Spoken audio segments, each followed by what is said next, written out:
वह बात दुल्हे यानी अर्जुन सिंघानिया की मां विशाखा सिंघानिया की थी। विशाखा सिंघानिया उन बॉडीगार्ड से रोते हुए खुद को छुड़ाने की कोशिश करते हुए विनती करती है, लेकिन उन बॉडीगार्ड्स में जैसे कोई रहम ही नहीं था। दुल्हन काव्या त्रिवेदी की तो आंखों के सामने अंधेरा छाने लगा। वह इस तरह से अपने सामने खून देखकर पूरी तरह से डर जाती है। काव्या के पास उसके साथ कोई भी खड़ा नहीं था। वह अकेली बेसुध से खड़ी थी। अर्जुन बिल्कुल बेजान सा लेटा हुआ था। ऐसा लग रहा है जैसे वह कुछ ही वक्त में इस दुनिया से बहुत दूर जाने के कगार पर हो। गार्डन में विशाखा जी की चीख, दिल्ली के पिता पृथ्वीराज सिंघानिया का उन्हें संभालना और दादी अरुंधति देवी सिंघानिया का अपनी पोती को इस तरह बेशुद्ध देखकर टूट जाना, यही देखने को मिल रहा था। सारे मेहमान गार्डन में तो नहीं दिख रहे थे, लेकिन कोई टेबल के नीचे तो कोई कोने पर छिपे बैठे थे। बाहर जाने की अनुमति किसी को नहीं थी, क्योंकि सिंघानिया निवास से बाहर जाना मतलब सिंघानिया परिवार से दुश्मनी मोल लेना, और जो सिंघानिया परिवार से दुश्मनी मोल ले उसके जीवन में सिर्फ अंधेरा ही होना है। यह सब चल ही रहा था कि तभी अचानक से बहुत सारे बॉडीगार्ड्स आकर उस आदमी के बॉडीगार्ड्स पर टूट पड़ते हैं। उनके पीछे एक लड़का जिसकी उम्र अर्जुन से थोड़ी कम उम्र की लग रही थी।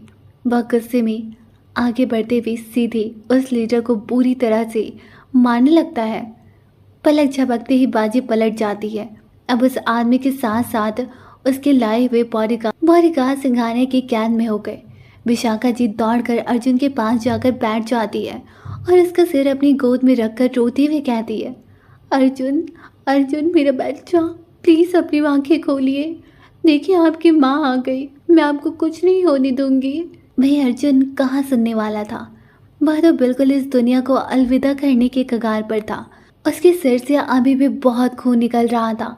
विशाखा वही अपने अर्जुन के पास रोते बिलखते भी अपना होश ही खो बैठती है और अचानक से बेहोश होकर नीचे गिर जाती है। उन्हें ऐसे देखकर सब उनके पास जाते हैं। अब तक वहाँ पर बहुत सारे डॉक्टर की फौज इकट्ठा हो चुकी थी। एक डॉक्टर आगे बढ़कर अर्जुन को चेक करने लगते हैं। अचानक से वह चिल्लाते हैं, हमें इन्हें जल्दी से हॉस्पिटल लेकर जाना होगा, कम फास्ट, उठाओ इन्हें। डॉक्टर के इतने बोलते ही वार्ड बॉय वहाँ से अर्जुन को एम्बुलेंस में ले जाते हैं। विशाखा जी को उनके कमरे में पृथ्वीराज जी लेकर चले जाते हैं। उस आदमी को भी वहाँ से उसकी अच्छी खासी खातिरदारी के लिए ले जाया जाता है। अब तक वह मंडप पूरी तरह से तहस नहस हो चुका था। अरुणी देवी अपनी नज़र हर तरफ घुमाती है। उन्हें ये सब देखकर अपने दिल में जैसे कुछ टूटता हुआ लगता है। अरुणी देवी यह सब देख ही रही थी कि अचानक से उनका फ़ोन कॉल बजता है। वह अपने आप को थोड़ा नॉर्मल करते हुए कॉल रिसीव करती है और जवाब देती है, हेलो। उधर से एक दर्द भरी आवाज़ आती है, क्या मेरी पोती की शादी हो चुकी है? मैं अपनी पोती को आखिरी बार सुहागन के रूप में देखना चाहती हूँ। आरू, तो सुन रही है ना? मैं अपनी पोती से मिलना चाहती हूँ। अब तक उधर से बूढ़ी उम्र की महिला की दर्द भरी आवाज़ आ ही रही थी कि तभी एक मर्द की आवाज़ आती है, देखिए इनके पास बहुत कम वक्त है, आप जल्दी से इन्हें मिलने आइए। इनकी तबीयत वक्त के साथ खराब होती जा रही है। अरुणी देवी दर्द भरी आवाज़ में कहती है, ठीक है डॉक्टर, हम कुछ ही समय में हॉस्पिटल पहुंच रहे हैं। इतना बोलकर अरुणी देवी अपनी नज़र मंडप की तरफ डालती है जहां पर काव्या अभी भी खड़ी हुई है। वह बिल्कुल पत्थर की मूर्त के समान खड़ी है। उसे देखने के बाद अरुणी देवी अपनी नज़र चारों तरफ घुमाती है। मेहमान सब जाने के कगार पर ही थे कि अरुणी देवी की आवाज़ गार्डन में गूंजती है, रुक जाइए सब। उनकी इतना बोलते ही सारे मेहमानों के कदम अपनी जगह पर ही रुक जाते हैं और वह पीछे मुड़कर डर के भाव से देखने लगते हैं। अरुणी देवी फिर कहती है, कोई कहीं नहीं जाएगा, अभी शादी पूरी नहीं हुई है। अरुणी देवी के इतना बोलते ही मेहमान के साथ साथ सिंघानिया परिवार भी हैरान हो जाते हैं। अभी अभी तो पृथ्वीराज और विशाखा गार्डन में आए थे, उन्हें तो झटका लगता है। पृथ्वीराज अरुणी देवी जी के पास जाकर बहुत असमंजस से पूछते हैं, लेकिन माँ शादी कैसे पूरी? अरुणी बीच में ही कहती है, ये शादी पूरी होगी पृथ्वी। तभी विशाखा जी कहती है, लेकिन माँ अर्जुन तो। अरुणी देवी बीच में ही कहती है, अब शादी अर्जुन और काव्या की नहीं, आदित्य और काव्या की होगी। फिर सारे स्टाफ और बॉडीगार्ड्स को देखकर कहती है, मुझे यह गार्डन 5 मिनट में पहले जैसा दिखाई देना चाहिए। यह सुनकर तो जैसे सभी लोग को झटका लगता है।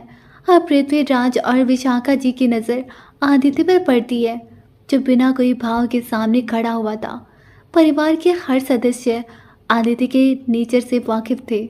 आदित्य न ज़्यादा बोलता था और न ही परिवार के किसी भी कार्यक्रम में शामिल होता था। वह परिवार से अलग ही दूरी बनाए बैठा था, लेकिन वह अपनी दादी के फैसलों पर ना कोई सवाल उठाता है और ना ही फैसलों को नकारने की कोशिश करता। अब तक बिल्कुल पहले जैसा सब तैयारी हो चुकी थी। अरुणी देवी के खिलाफ या उनके फैसले पर कोई सवाल नहीं कर सकता था, इसलिए सब चुपचाप जो हो रहा है वह देखने लगते हैं। सभी परिवार और मेहमान अपनी जगह पर बैठ जाते हैं। अरुणी देवी आदित्य को भी दुल्हे की जगह पर बैठा देती है और काव्य के पास जाकर उसको दुल्हन की जगह पर बैठा देती है। काव्य तो जैसे कोई होश में ही नहीं थी। आखिर उसके साथ क्या हो रहा है और जो भी हो रहा है किसके साथ हो रहा। काव्या ने देखा तो था कि किसी का खून उसके सामने हुआ, लेकिन किसका हुआ उसे यह नहीं पता। काव्या ने ना पहले दूल्हे को देखा और ना अब। वह अपने सिर झुकाए एक अलग ही दुनिया में अपने आप को देख रही थी। उसे ना तो इस रस्मों से मतलब था और ना ही रस्म करने वाले से। आदित्य भी जैसे इस मजबूरी वाले रिश्ते में ना खुश सा था। वह एकदम शांत मंडप पर बैठा अपने अलग औरे में था। किसी को पता नहीं कि आदित्य के दिमाग में क्या चल रहा था। वहीं विशाखा तो बिल्कुल असमंजस में पड़ गई। उन्हें तो समझ ही नहीं आ रहा था कि वह अपनी बड़ी बेटी अर्जुन की हालत को लेकर चिंता करे या अपनी छोटी बेटी आदित्य के शादी पर खुशी जाहिर करे।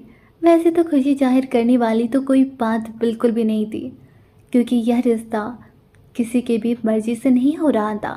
सब अपनी मजबूरी में यह रिश्ता होते हुए बस देख रहे थे। इसलिए कोई रिश्ता नहीं बल्कि एक मजबूरी है जो सब निभा रहे हैं।